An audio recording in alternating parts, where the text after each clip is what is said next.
Abay, tignan nyo naman to si kasambahay. Hindi pa maibabalita o hindi niya pa mababalitaan na may paparating na malakas na bagyo. Hindi niya pa talaga to may isipang tupiin. Ayan, dahil sa 3 araw nang nakatenggay ang mga nakahangir niya, namahaya na ata ng mga insekto. Kaya naman nung tinalunan siya, pati sarili niya isinasampal-sampal.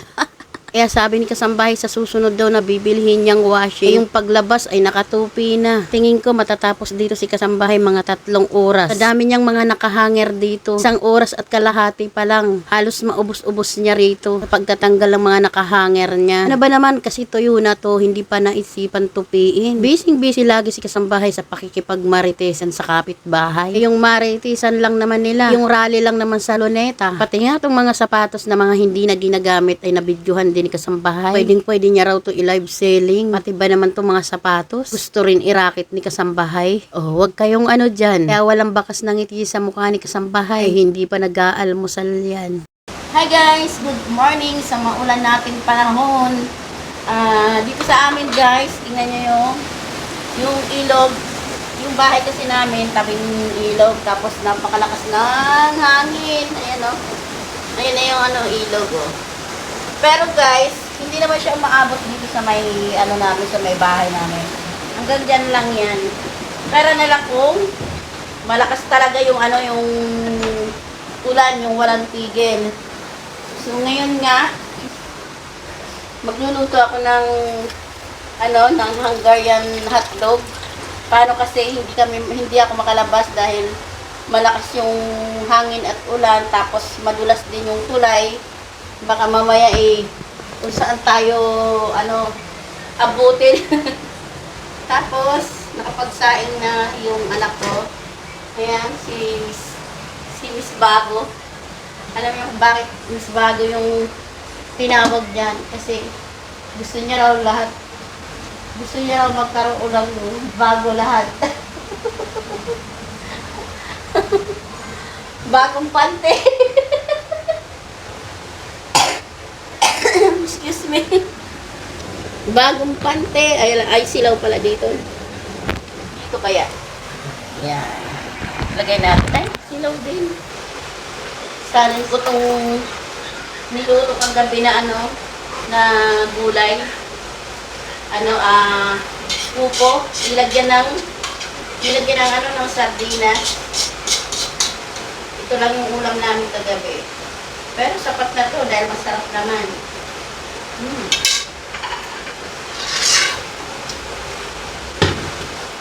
Ito magluluto ng Hungarian hotdog. Gasan muna natin ito. Gasan natin ito. Nag-iisang kawali lang namin ito eh.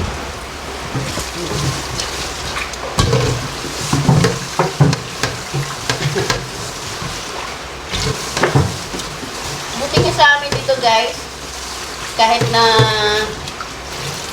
malakas ang ulan, hindi umaabot sa amin, hindi umaabot sa loob ng bahay namin yung baha, kaya laking pasalamat din namin.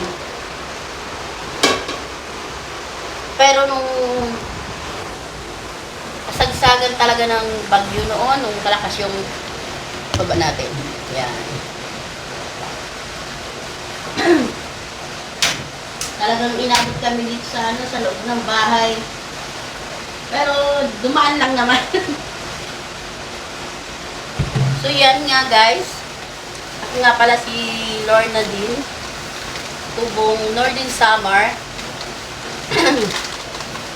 Nananirahan niya yung sa Balanga, Bataan. Tapos nakapag-asawa ako dito sa Balanga, Bataan.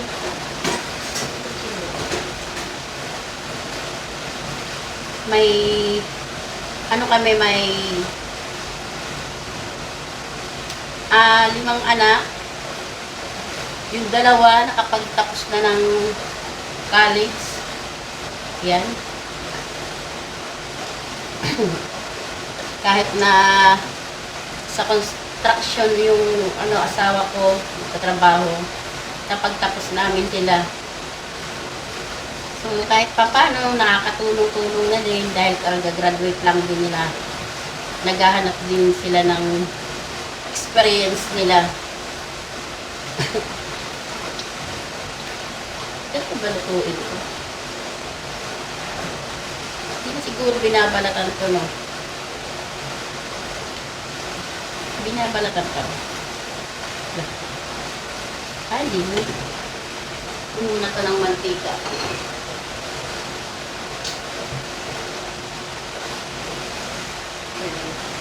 Naririnig nyo guys yung ano? Yung ugong ng ano? Ugong ng lumaragasan tubig sa ano? Sa ilog.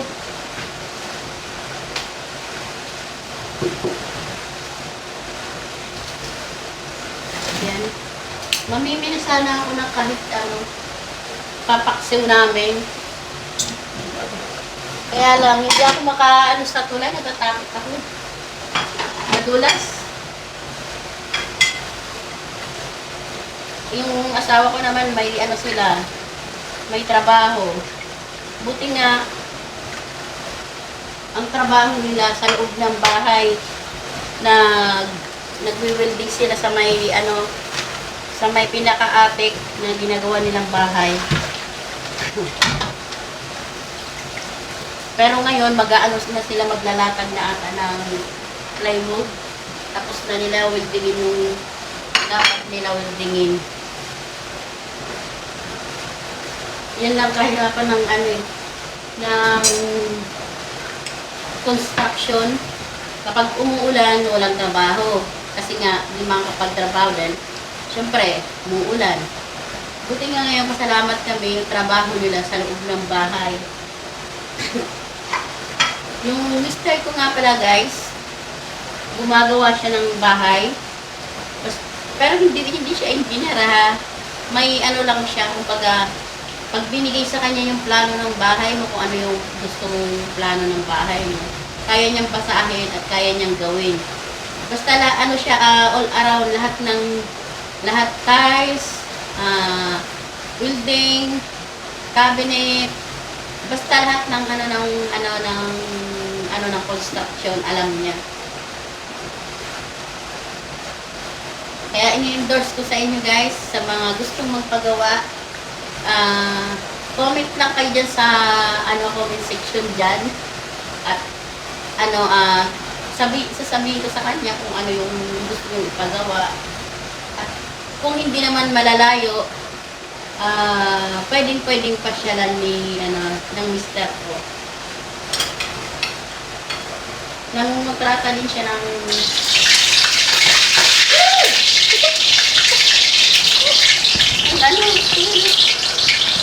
nangungutrata din siya.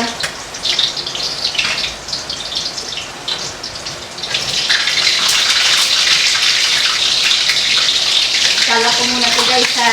Diyan muna kayo. Yan. So yun nga, sa mga gustong magpagawa, comment lang kayo dyan. At pwede rin naman kayong pasyalan kung malapit lang kayo. So itong cabinet siya yung gumagawa niyan sa cabinet namin.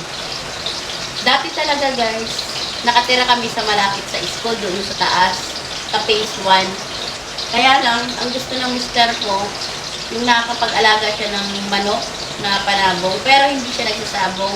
Yung libangan niya lang yung mag-aalaga siya, tapos pagkagaling sa trabaho, yung pagdating may papatukain siya. Kasi nga, nagsiselos na ako dahil yun na niyang hinihimas yung manok ko.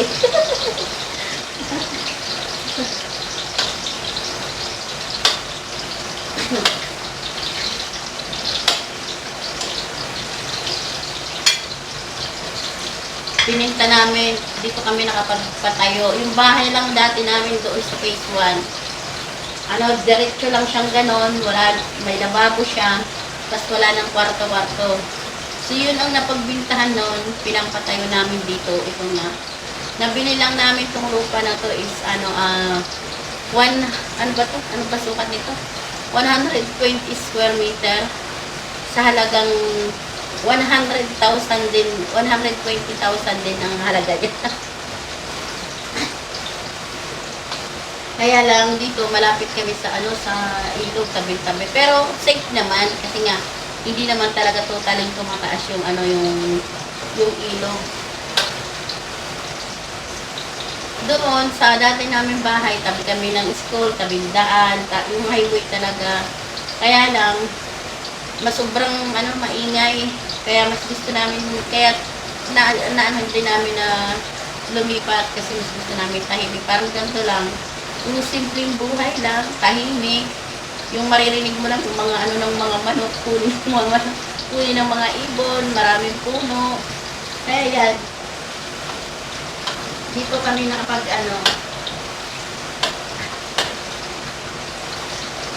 tapos dati guys, nakapag din ako, nagpunta ako ng Malaysia, kaya lang hindi pinalad, umuwi din agad. Yun lang yung namin guys. At sa mga kapanood naman ito guys, please support naman. Kasi bago lang ako dito sa siguro mga 3 video ko pa lang ata yung na-i-upload dyan. Please support. Humingi ako ng kunting paki-share o kaya subscribe para dumami tayo, para masaya ang buhay. Dito naman sa buhay sa namin guys, hindi naman kami talagang simple yung buhay lang. Kain kami ng 3 beses sa isang araw. Masaya na kami na pinagsasaluan namin yung itlog, tuyo, kung lang may ulam dyan, 1 kilong tilapia, hanggang maghapon na yun, kailangan kasi tipid-tipid. Lalo na sa panahon ngayon, bumabagyo, walang ganong tayo. Buti na lang at yung mister ko dyan sa taas. Tingnan nyo itong Hungarian hotdog guys, na nabili ko. Lalaki. Ito ba yung tinisting ko kasi may nagtitinda doon sa palengke. Sakto namili ako ng tilapia at saka bangus ng isang araw kasi mas mura-mura sa palengke. Nakita ko to 120 kalahating kilo, 5 piraso. Kapag isang buo daw na ganon, 280. Wala kaya. Kaya sabi ko, ganun, pwede ba kalahati? Kaya ito, nakabili ako ng kalahati lang. So yan guys, pakita ko sa inyo yung yung ilog ulit. Kung gaano nakataas. Ayan. Natatanaw niyo ba yan guys? Tapos yan, maraming puno. Kapaligiran kami ng puno. Tapos yan. Yung ilog. Natirang agabi. Upo. Diba? May almusal na kami. Tapos may pananghalian pa kami. Gagawin namin dito sa hotdog. Hati-hatiin lang para may pananghalian pa mamaya. Yung mister ko doon yun kakain kasi libre silang pagkain niya yun sa nila, sa trabaho nila. Yan lang ang kagandahan sa mga may mababait na puso minsan libre sila sa pagkain, minsan sagot nila yung pagkain. Pero sa nagpapagawa ng ganyan ng mga yung construction, hindi talaga obligasyon na libre ang merienda, libre ang pagkain. Pero kung may puso naman, ang nagpapagawa talagang mabait. Talagang nililibre merienda, tanghalian, merienda sa hapunan, o diba, saan ka? May mga ganong puso talaga. Minsan naman wala. So ito na guys, luto na yung niluto kong Hungarian hotdog. At ito nga para si Zainab. Hi ka naman sa guys.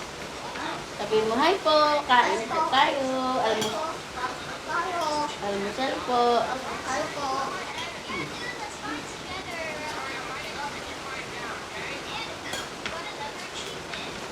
Walang pakit ngayon si Zainab.